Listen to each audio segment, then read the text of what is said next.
Verse 1, well-known passage. You have searched me, Lord, and you know me. You know when I sit and when I rise. You perceive my thoughts from afar. You discern my going out and my lying down. You are familiar with all my ways. Before a word is on my tongue, you, Lord, know it completely. You hem me in behind and before, and you lay your hand upon me. Such knowledge is too wonderful for me, too lofty for me to attain. In Genesis 1:27 it says this, that I am created in the image of God. And when you begin to think about that, I just began to think of God's image and my image. Does my image reflect God's image? And it's a big question, that I am made in the image of God. And I just want to look something about the character of God and how God's character should be reflected through me. If I am made in the image of God, then there should be something of God's character in me. God's image, my image. Recently, some of you may have noticed, I've been hobbling around a bit. Some of you might have seen me on crutches and sticks. And it was Good Friday, actually. Good Friday, we had a service, an encounter, some of you were there. And I decided to do some decorating in the evening. I ended up rupturing my Achilles tendon. Ended up going to hospital, having a clot on the leg for a couple of weeks. After that, I was in a cast or a boot for 12 weeks. I was non-weight bearing for some time, just on crutches, so I couldn't put my leg down. And 2 weeks after rupturing the Achilles tendon, I ended up having a pulmonary embolism. And that was quite scary. I suffered from a DVT some years ago and then having a pulmonary embolism. Yes, it's not something that I would recommend. And also knowing that my uncle died of a pulmonary embolism, and there runs a blood disorder in the family that can actually cause blood clots. So it was quite a scary time, and at one point I did wonder whether or not am I going to make this.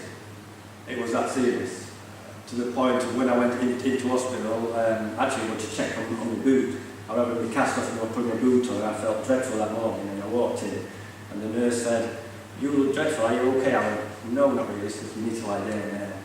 The next minute I'm in casualty, and that's where they found that I got the embolism. 4 weeks later, my dad died. And we knew he'd been ill for some time, and it was coming up, and all those events kind of have an impact on you as a person. But one thing I noticed was this, going through, especially with my leg, is that suddenly I had to become dependent on somebody else. And I needed care. I couldn't manage by myself. All of a sudden, I've always been sporty, quite active, running around, doing all kinds of different things. Never had to be reliant on anybody until suddenly, out of my own control, I was dependent on somebody else. Something that I needed care. And to realise that from suddenly being quite fit and healthy to suddenly realising that I needed care. Quite a shock. And care is a powerful thing. It's something at some point that we will all need, but it's also something that we can all do. I believe that care is a powerful way to show love for somebody else. And at some point in our lives, we probably will all need some practical care shown to us. And that statement isn't totally complete, because I believe we all need to know that somebody cares about us. And there's something deep within all of us that needs filling, and just to know that somebody cares about you. Somebody cares about you. When I was growing up, I've got a sister a year older, I've got a sister a year younger, there was 3 of us, and about 10 years later my younger brother came along. And I can remember going through the teenage years in our house. It was quite interesting. And there was, this is just a general statement, that I kind of, going through teenage years, became really quiet, and the best you could get out of me was, a grunt, which many teenage boys go through. And then my sisters, the girls, became very hormonal, very, very reactive, I think is the best way to put it. And I can remember there were times, all growing up together, it could just kick off. And they would stamp out of the room over what to me seemed quite a trivial thing. And they would slam the door and march out over nothing really, shouting, "You just don't understand, do you? You just don't care." Of course, people did care about them.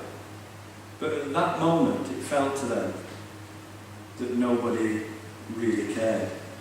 And I wonder if you've ever heard that. No one cares. No one cares.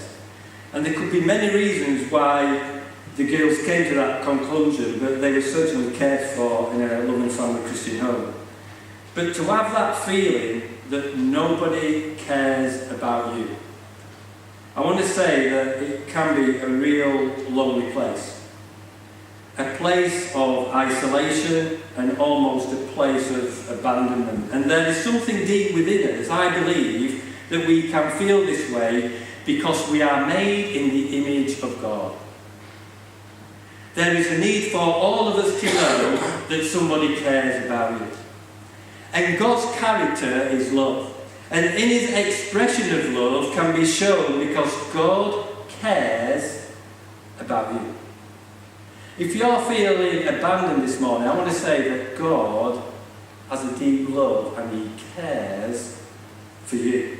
In Matthew 10:30 it says, "And even the very hairs of our head are all numbered." God cares enough about you that he knows every detail about you. God cares for you. In Psalm 121:3 it says, "He will not let your foot slip. He who watches over you will not slumber." God cares about you, that he watches over you. In Psalm 84 it says, "What is mankind that you are mindful of them? Human beings that you care for them."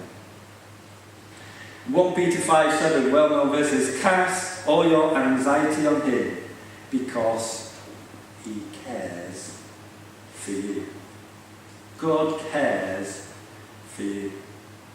His image, my image. God's image. God cares for you. My image. Who do I care for? Two things about care. We all need to know and feel that somebody cares about us. But then we have to show care to others. When we know that God cares for us and that we are cared for, that should be expressed from us that we care for others. God cares for me, and that care should flow out to my neighbour. Ephesians 4:32 says that we are not to be kind and compassionate to one another. This is not by caring when it's convenient, but in times of trouble, putting yourself out to show kindness that you care. That you care. Joyce Meyer says, indifference. She says that we don't really dislike people, but we don't always care enough to help them when they have trouble and problems. See, if we really care about somebody, it will be shown in the actions that we do. It's okay to say that, oh, I really care for them, but the true essence of love and care is always shown in what you actually do. When we think of God's image, if I'm made in the image of God, then there should be a reflection of his image through me. God's image, my image. God is a God of love and compassion and care. How is that shown and worked out in my life, that that love and care can be shown to others? Let me ask you a question. What would Jesus think if we don't care for others? Let's see what Jesus said. He answers it himself. In Mark 3, 1-6, I'm reading from the Message. He said, "Then he went back in the meeting place where he found a man with a crippled hand. And the Pharisees had their eyes on Jesus to see if he would heal him, hoping to catch him in a Sabbath infraction. He said to the man with the crippled hand, 'Stand here where we can see you.' Then he spoke to the people, 'What kind of action suits the Sabbath best? Doing a good thing or doing something that's evil? Helping people or leaving them helpless?' No one said a word. He looked them in the eye, one after another, angry now, this is Jesus, furious at their hard-nosed religion. He said to the man, 'Hold out your hand.' He held it out. It was as good as new. And the Pharisees got out as fast as they could, spluttering about how they could join forces with Herod's followers and ruin him." Here Jesus was in the synagogue. He knew the controversy healing on the Sabbath would be to the religious leaders. In the Bible commentary it says this about the Sabbath and the Jewish tradition. It says, "Jewish tradition stated that there were 39 acts that were strictly forbidden on the Sabbath. Moses had prohibited work on the Sabbath, but he did not give many specifics. It was wrong to kindle a fire for cooking, gather fuel, carry burdens, or transact business. But Jewish tradition went into greater detail and even informed the people how they could even travel on the Sabbath. And in short, the Sabbath day had become a crushing burden, a symbol of the religious bondage that had captured the nation." And this was exactly Jesus' point with this man with the crippled hand. People are more important, Jesus was saying, than the Sabbath rule. People are more important than religion, religious acts. Jesus was stating that people are the highest priority. Notice Jesus asks what kind of action is suitable for the Sabbath then. Jesus was putting the question onto the leaders of the day. He said, so what is suitable for us to do on the Sabbath? Is it suitable to do something good, or is it suitable to do something evil? Helping people or leaving them helpless? Is it better to care for people or to just to leave them? So this made Jesus angry. He was furious at their hard-nosed religion.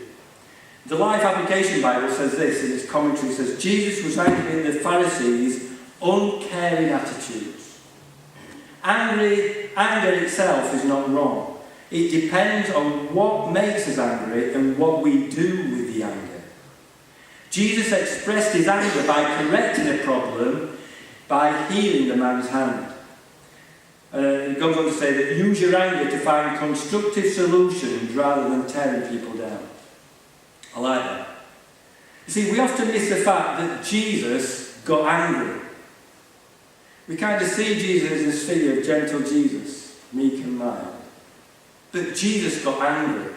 When it came to people and people's welfare and care, Jesus got angry. He got angry about it. Normally, it was with the religious leaders he got angry with. So, do you know you can be caught up with some religious stuff, we miss what we are supposed to be doing.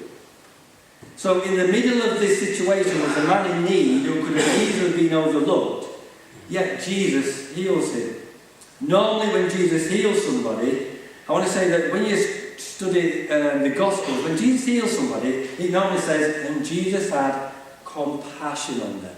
And then Jesus moves through love, through his compassion, and heals somebody. This situation is totally different. Jesus moves through his anger.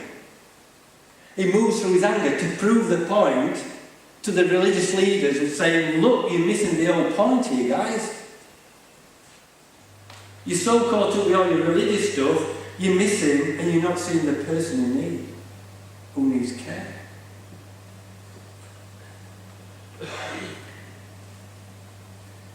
Religion gets in the way of people. Can do. Caring for people. But Jesus saw the man who was in need. He needed help. He needed to, that guy needed to know that someone really cared for him. Jesus demonstrated through, though, that he loved him and he cared for him. And through his care and his love for this guy with a shriveled hand, he healed him. He touched him. He showed compassion for him. He showed that this man mattered. He showed him care. His image and my image. And when I saw this passage, it really began to make me wonder, how many times have I passed somebody by because I'm in a rush to get somewhere? Or sometimes it's even a meeting.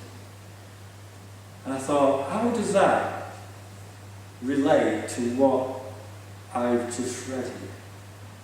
How many times perhaps have I been in a rush to a meeting and somebody's in desperate need and they need to know that I care for them?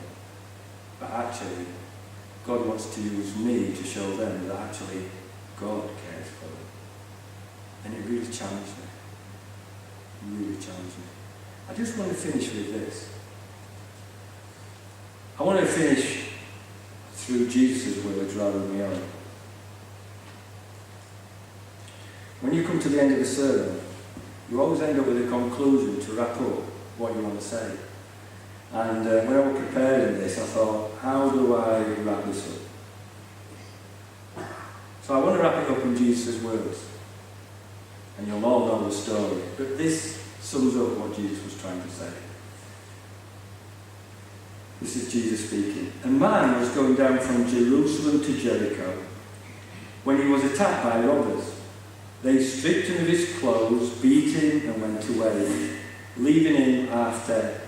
A priest happened to be going down the same road, and when he saw the man, he passed by on the other side. So to a Levite, when he came to the place and saw him, passed by on the other side. But a Samaritan, as he travelled, came where the man was. And when he saw him, he took pity on him. He went to him and bandaged his wounds, pouring on oil and wine. Then he put the man on his own donkey, brought him to an inn, and took care of him. The next day he took out 2 denarii and gave him to the innkeeper. He said, "Look after him," he said. And then when I return, I will reimburse you for any extra expense you may have. Jesus asked, which of these 3 do you think was a neighbour to the man? Or which of these 3 cared for the man who fell into the hands of robbers? The expert in the law replied, the one who had mercy on him. The one who cared for the man. The man who stopped to help somebody in need. This is what Jesus said. Just go and do likewise. Just go and do exactly the same. And there's a great lesson there for every one of us. That once our security of knowing that we are cared for, that we are secure in God, and we've got a God who absolutely loves us. And God says, well, I want you now to go and show that same compassion I've showed to you, to those around you who are in great need. Let's just pray. Heavenly Father, there's no greater feeling knowing that we are cared for, that you are a God who is constant, that you are a God who never leaves us, you never forsake us, you are a faithful God. Lord, we know, Lord God, that you love us and that you care for us. But I pray, Father God, that this morning, as you've challenged us, Lord God, that we will just look around and care for those who are in need today. Lord, I thank you for this church who reaches out to this community of Ilfracombe. Lord, it's great to know, Lord God, all the collections they've made for Food Bank and how they're reaching out to those who are poor. Lord, I just pray Lord God, that they will continue to do that. But as individuals as well, Lord, that we will be aware of our neighbours, of those whom we may just pass by, who may just need some care. Lord, that we will be that helping hand to whoever may need it. In Jesus' name. Amen.